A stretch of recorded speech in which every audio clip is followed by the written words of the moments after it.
Catalina, Catalina, naughty, naughty girl. Ooh, if you've been on the internet at all in the past like 3 days, you would have seen everywhere that this woman, Cortez, streamer who grew up at Stream University, I guess, she got caught cheating on her man with her cousin in 4K. Video evidence and everything. She went down in the worst way possible. Shout out to Kenneth. No! No! No! I want to address the note that was released online. I did not have any involvement in creating it or writing it in any way. It was only shared to me. And I also want to make this very clear. Parasocial enough for all that. I did not have any sexual intercourse with anybody outside of my relationship. There was a...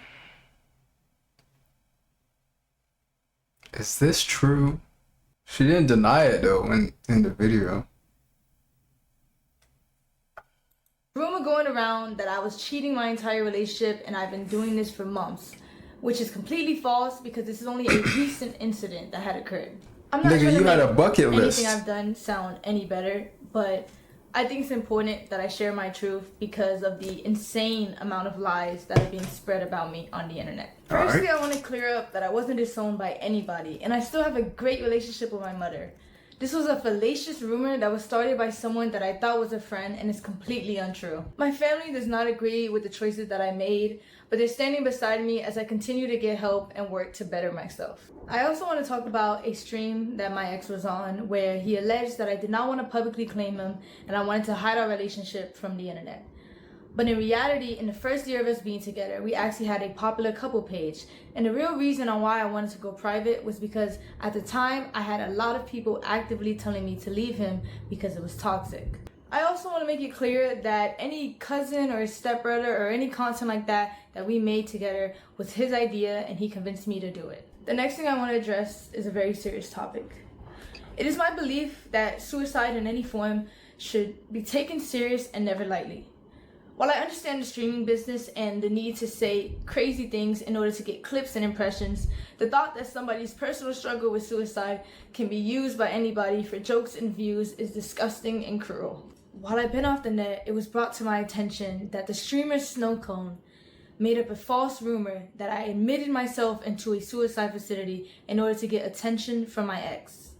Wasn't it like this? I was involuntarily admitted into a suicide facility because I was considered a threat to myself. It was a terrible experience and one I would never wish on myself or anybody else. I want to say to Snowcone that while I understand I'm not perfect and I've done wrong, regardless of the mistakes that a person makes, that doesn't give you or anybody else the right to belittle, lie, and create false allegations about somebody's mental health. Throughout all of this, you've lied and made up rumors about me in order to hate farm me and get attention. Even though you don't care, I want to let you know that the rumors you created have garnered me more death threats and have made my mental battle that much harder. Yeah, lying about someone doing some that's not cool. Did she lie? I don't know. We will probably never know the 100% truth. That's the thing about allegations, man. It's like, there's the truth. There's one person's side of the story, and then there's the other person's side of the story. Truth is always somewhere in the middle. This is gonna be real messy, man. This might not be the end of the situation. And that hurts from someone I considered a close friend. Me and my ex were involved in a toxic and abusive relationship. When I was in love with him, I was blind to the harmful behavior and abuse that was going on. Our relationship was built on Here come the counter allegations. There's allegations and now there's counter allegations. Let's see what the counter allegations are. Healthy emotional attachment, and I stayed because it was all that I knew. He was my first boyfriend, he was my first everything, and I met him when I was 18, just graduated high school, and he was 21. There's two sides to every story, and our relationship was unhealthy on both ends. And since he's decided to bring my wrongdoings onto the internet, I believe it is only fair that I bring attention to the things that he has done to me because my ex was never a saint like he paints himself out to be. We had a lot of arguments throughout our relationship, which was normal, but what wasn't normal was the verbal, mental, and physical abuse that he subjected me to. He put me through a lot in the past 2.5 years of us being together. He even forced himself on me at one point. My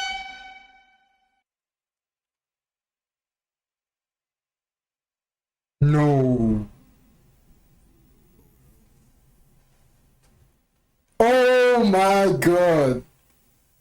No, this is crazy. No, no, no, no, no, no, no. You guys don't need to be on the internet if this is the case. You guys need to be in court somewhere. 'Cause holy shit. Ex dealt with a lot of anger issues, and he would often use me as an outlet. For example, he would punch things, he would rip wires. We can't just speed past the fact that he forced himself on. Like, nah, this is crazy. What's going on, bro? What's going on with this situation? This is supposed to be like a one and done situation. What's happening? In the heat of conflicts. He would yell at me when I cried, and he would gaslit me until I believed I was the problem. There were 2 or 3 times where my ex would approach me unprovoked and put me in a chokehold against the wall, and I would tell him to stop because I was scared, and he wouldn't. The next thing I'm about to say are serious allegations that I know men often get falsely accused of, but at the end of the day, all I can do is come on here, tell my truth, tell my story, whether you want to believe it or not. There was a time where me and my ex were drinking, and he forced himself onto me. And it hurt, and I cried, and I begged him to stop, but he never did. At the time of my essay, he was very rough on me, which resulted in me getting a cut on my insides. I don't know what to say. This just became incredibly serious. This is actually the definition of 0 to 100 real quick. Luckily, I was able to take video footage of the blood on the scene and a graphic photo of the damage that resulted. Too graphic.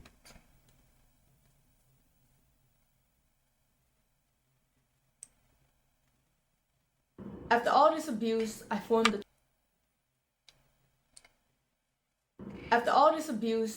a trauma bond with my ex, which made it hard for me to leave and left me in a cycle of half-hearted apologies that I continue to accept. This was a memory of mine that was heavily repressed because I didn't know how to process it at the time, and I was very oblivious to what a healthy relationship was supposed to look like. After 1 year of mental torment and trying to get my ex to change to no avail, I left.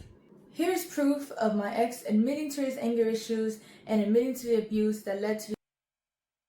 He documented after he broke up. They type thing how he was doing. Yo, this is deep, bro. No, this is actually crazy. Relationship. I still have the letters that he wrote for me where he confessed to his abuse and confessed to the wrongdoings that he put me through in our relationship. I also have a screenshot of a 20-minute that he wrote for me where he confessed. Holy. Why is you talking like an anime character? Just be regular. Shh. To his abuse and confessed to the wrong. I'm gonna just read the highlight parts. Realizing the type of shit I was saying, I realized how toxic I am as a person. Try to figure out why I'm so cold and dark on the inside. Relationship. I also have a screenshot of a 20-minute confession where he confessed to his wrongdoings, and he made it for me in order to convince me to continue being in a relationship with him. Oh, he did it in a dog. I tried to get access to the link in order to showcase the video for you guys today, but it was sent by him and it was privated by him, so I no longer have access to it. My ex often tried to use money as a way to avoid responsibility for his shortcomings. Nah, this is the method, but my nigga, I ain't gonna say nothing about nothing, man. This just became 10 times deeper than it already has. I'm very grateful for everything my ex bought for me. However, I don't appreciate insisting that I was freeloading off of him when everything he ever did was his choice. And I don't believe a relationship should just be reduced to a list of expenses either. Monetary value does not disregard toxic behaviors. After all of these gestures, I took my ex back in February of 2025. And in March of that year, after leaving him from the airport, I was set into a spiral of losing myself and wanting to seek therapy. Here's the video I recorded after leaving my ex. Like, I just don't know what I'm doing anymore, but like, I feel like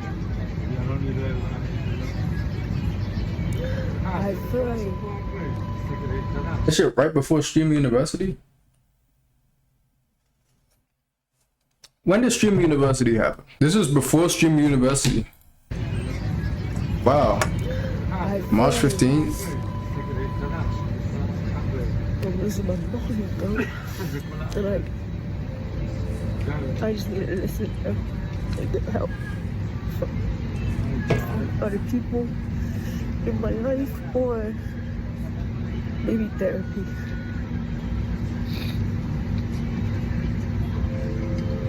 Like, Not gonna lie, she looks way too young here.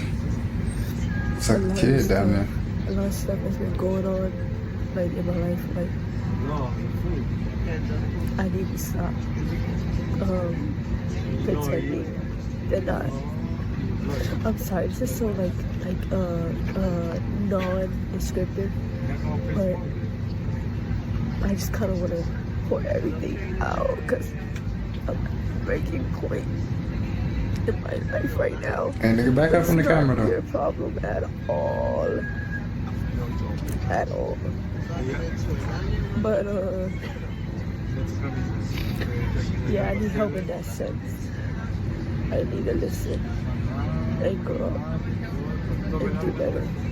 At the end of the day, I chose to stay in this relationship and I made my mistakes. I regret everything I did and I wish I could take it all back. I never wanted to hurt anybody and I understand how badly I messed up. The only thing I can do from now is take the time to better myself and to heal. The next and final thing I would like to discuss is my mental health. Throughout everything that has happened, I have come to terms with the fact that I suffer with depression. It's a battle that I've been unknowingly fighting for the past 2 years. I was in denial and blamed it on a lot of other things in my life without fully understanding myself. Mental health is so stigmatized to where a lot of people, including me, do not get the help that they need when they need it, and it can often lead to self-destruction. Throughout the past few weeks, I've attempted to take my life multiple times, and the only reason I'm here right now is because I failed. During this fight, I stopped eating, I stopped sleeping, and I struggled to take care of my well-being. I felt helpless, and every day I would struggle with finding a reason to continue to live. I often felt like the world would be a better place without me. The suicide facility that I was admitted to was an embrace. I 100% believe those words. If you get exposed for some shit and you was already dealing with something, that shit will mentally put you in death row. And I'm speaking from I've never been exposed like that. I've never had nothing to expose like that. I never did no shit like that. Environment that only made me regress more. In my time there, I met a lot of people that were in worse positions than me, and I learned a lot about the unfair and inhumane treatment that these people receive. And from my experience there and my own personal journey, I've been very motivated to advocate for better resources and more attention given to these people to assist them in getting the proper help that they need. I understand that my actions have consequences, and I also understand how the internet works. So I knew the hate was inevitable, and I have no problem with facing that. It's coming. However, I do want to remind you guys that I am still a human being, and I don't think anyone deserves the immense cyberbullying and the non-stop death threats that I've received in the past few days. I do believe that bringing all of this to the internet and the way my... Yeah, cyberbullying, okay, fair enough. Death threats, why are we sending death threats? It's 2026. Why can't we just leave death threats in like 2012? She did some bullshit with her cousin. She didn't like blow up a school. Like, it's just so much in such a short amount of time, you know? Did was completely it's wrong and invasive. It felt like a breach in our privacy. I know a lot of people don't believe I deserve the platform that I have and don't think I should come back to the internet at all. I understand. What I did is undoable, it's terrible, and I can't tell you enough how much I regret it. However, I do want to come back. I do want to be able to use my platform to raise awareness for mental health because I know there's a lot of people out there who are just like me, who are struggling and they don't even know it. I will be back to streaming and I will be back to doing what I love because at the end of the day, I want to use my platform to help people. And I do believe after I get stronger and I get help, I can do that. To my community and to all my supporters, I'm so sorry I let you guys down. I'm so sorry I disappointed you guys. And if you are still here to support me, thank you. If not, that's okay too. Thank you for your time. And thank you for listening to my truth and my story. This is my experience and the things that I went through in my relationship and in the past 2.5 years of my life. I respect it. I respect it. I respect the I guess she did show accountability. You know what I'm saying? She didn't like try to dampen anything she did. She did drop some insane allegations though. Like she came back with the counter arguments and shit. Counter allegations. Those are some those that's worse than that's worse. This Kenneth might be cooked now. Let me know what you think in the comment down below. This is crazy. Yeah, this is definitely insane.